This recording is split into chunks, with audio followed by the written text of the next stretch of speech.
Então, é o compromisso dela despoluir esse rio. E para despoluir esse rio, ela tem que fazer uma atuação muito forte na Praia Grande, que tem todos aqueles prédios, e que lá é uma coambiental, é uma cooperativa que trata o esgoto, mas muitos prédios não ligam na cooperativa, e aí eles têm os sistemas próprios e jogam numa vala, que o nome da vala é uma vala negra, para você ter ideia da qualidade. E aquela vala cai no Rio Acaraú.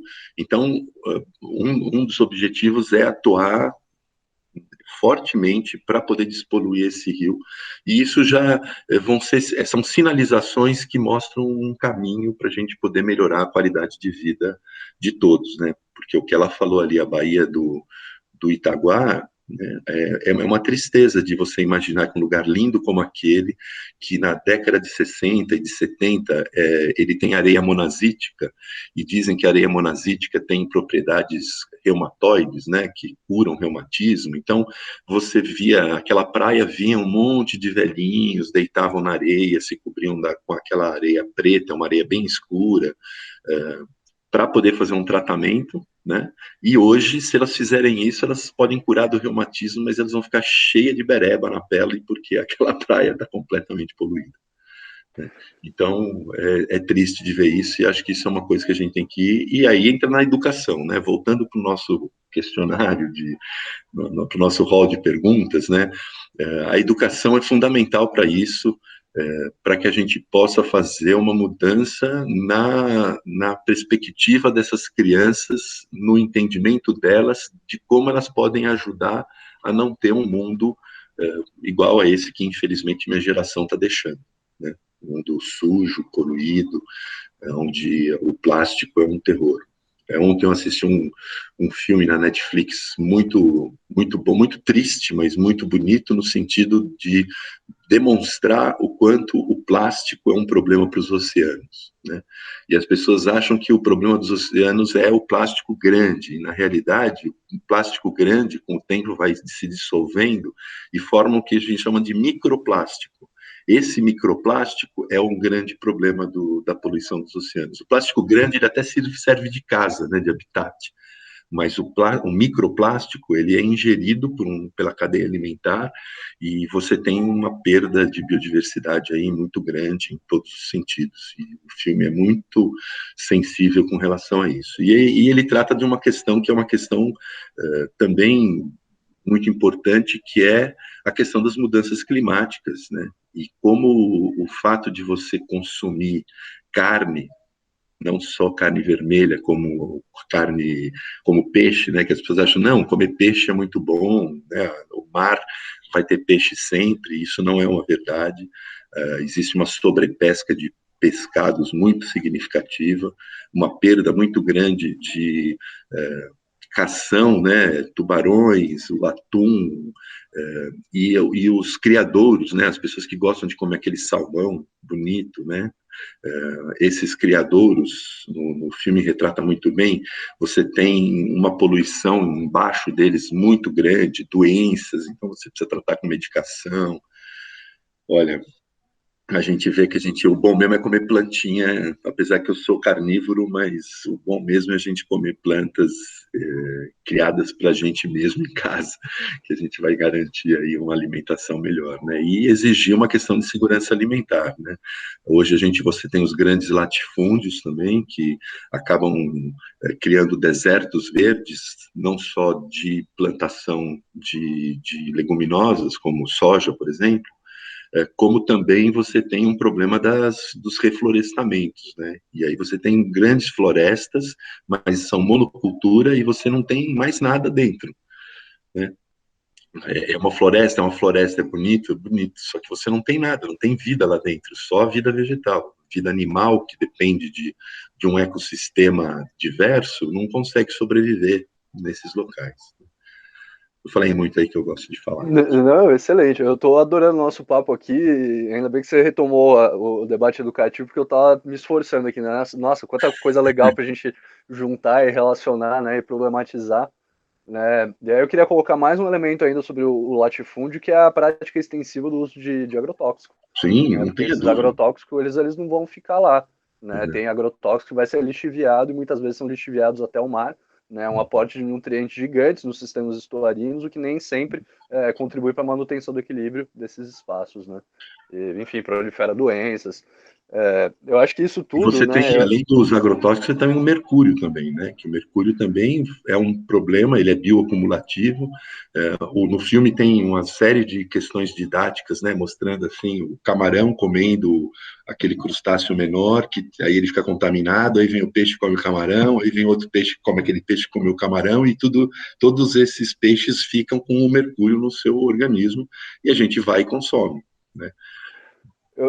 Isso tudo me faz pensar, né?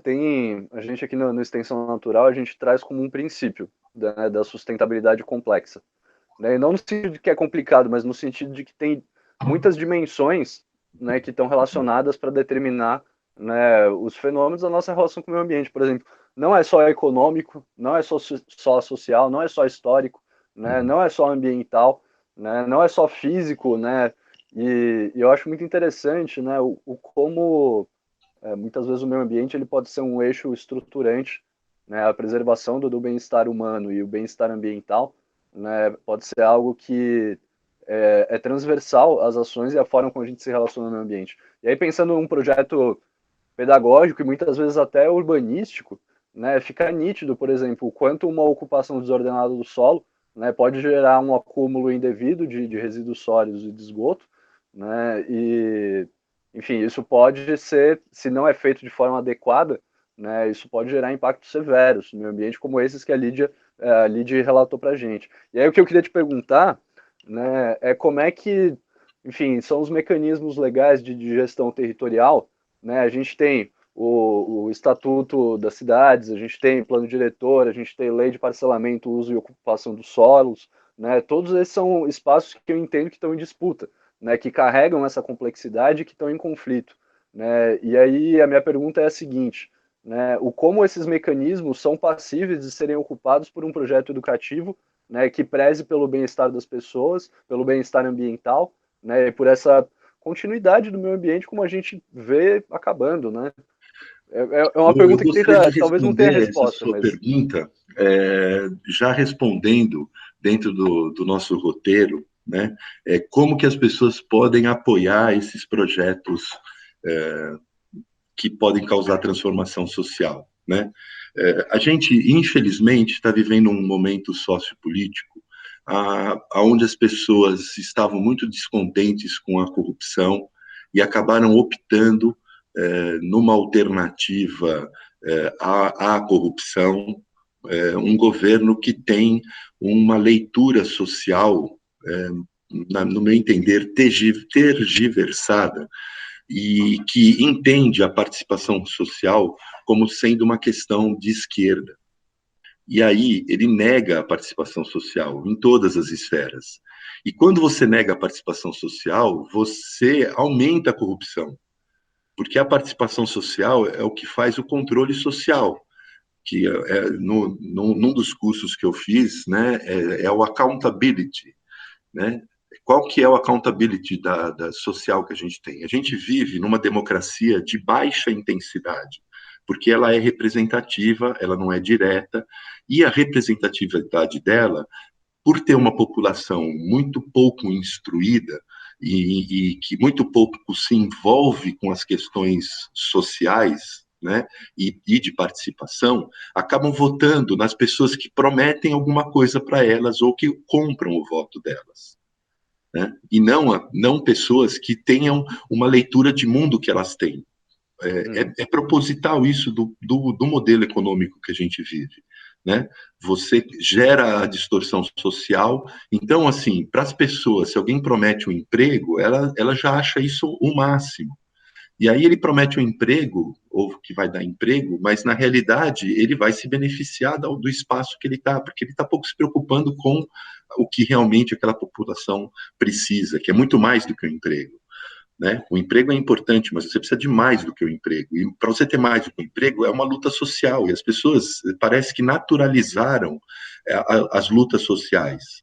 como se o mundo é assim, o capitalismo que dominou, o mundo é assim, é rico e pobre, é karma das pessoas serem pobres, numa nova geração elas podem vir a ser ricas, quando na realidade todos nós temos o poder de mexer nas leis para que o mundo fique socialmente melhor.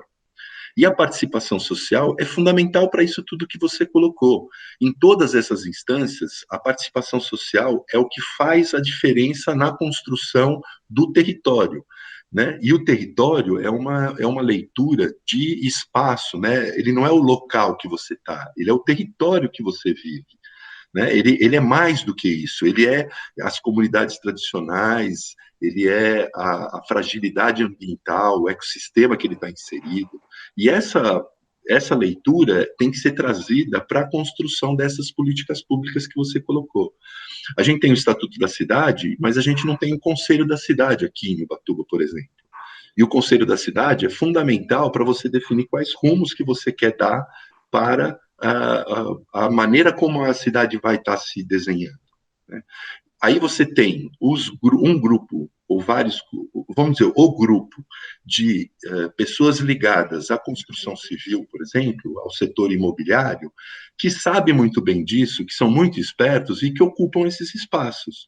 E aí eles garantem que eles vão poder ocupar o território do jeito que eles querem. E é uma ocupação, normalmente, dentro de um viés capitalista. Né? Você faz uma ocupação do território prazo, sim, sim.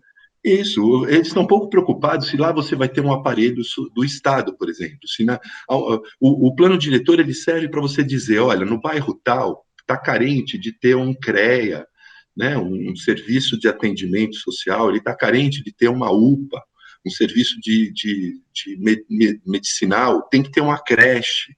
Né? E isso, para quem ganha dinheiro, isso é perder território que ele pode construir prédio e vender. E isso, quem busca isso e quem consegue fazer essas transformações é a sociedade. Então, arregaçar as mangas e ir participar dessas instâncias que discutem, que debatem esses temas, por mais que você se sinta inseguro, é importante que você encontre pessoas que possam estar lá falando o que você acredita ou ir pessoalmente atuar e ocupar esse espaço, né? Os conselhos, a nossa Constituição permite que você participe socialmente de várias formas, né? Você tem o orçamento participativo, que muito poucas cidades abrem o orçamento participativo, mas ele é lei, ele tem que ser obrigatório. Você tem as conferências municipais, que agora há muitos anos não se faz conferência municipal, ou conferências, né? Conferências de uma maneira geral, pode ser municipal, estadual, mas normalmente as conferências elas começam com a nacional e você sai desde o município e vai até a União. Né? Você tem as audiências públicas, que é uma obrigação do governo promover audiências públicas para empreendimentos que vão causar alteração da lei do solo, e você tem os conselhos. Tudo isso constitucionalmente garantido. E o que esse governo, por exemplo, fez foi acabar com os conselhos. Simplesmente acabar com os conselhos. Deu um prazo para justificar e acabar com todos os conselhos, sem dar estrutura para eles. Desmontou o CONAMA, por exemplo, o Conselho Nacional de Meio Ambiente.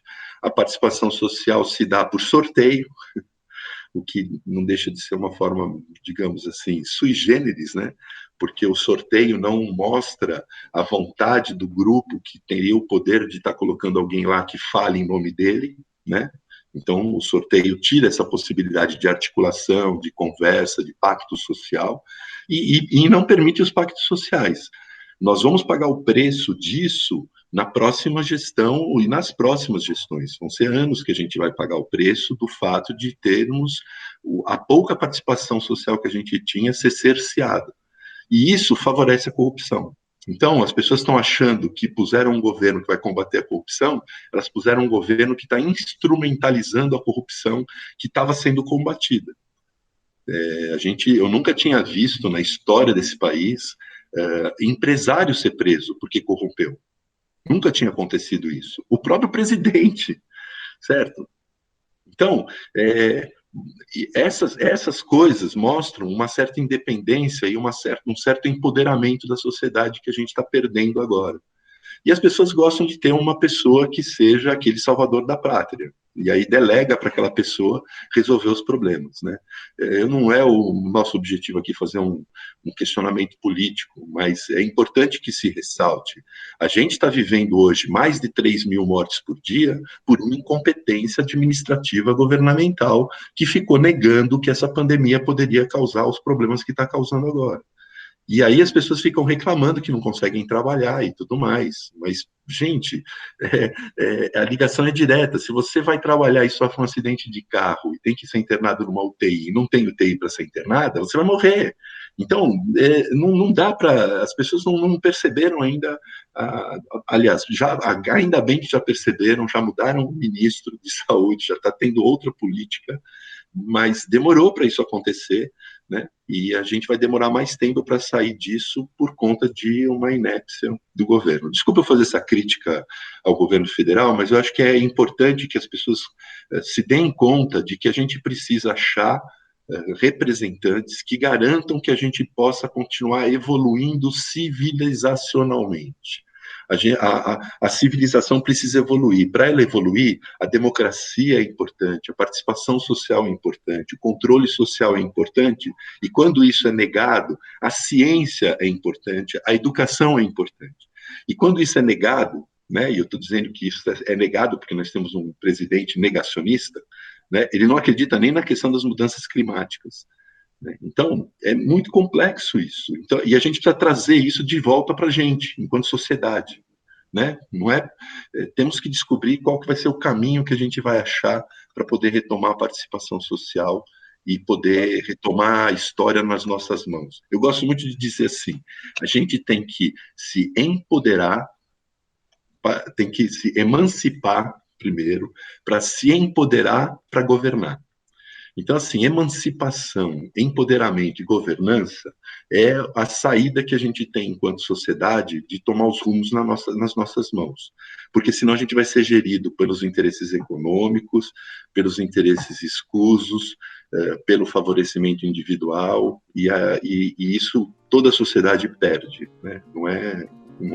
Até estas pessoas que fazem isso vão perder, porque o mundo não funciona, não tem como ele se consertar com essa leitura de mundo, um Messias, alguém. Todos nós temos que cumprir com o nosso papel social, participando, atuando e fazendo controle social para que a gente possa garantir uma sociedade melhor para todo mundo.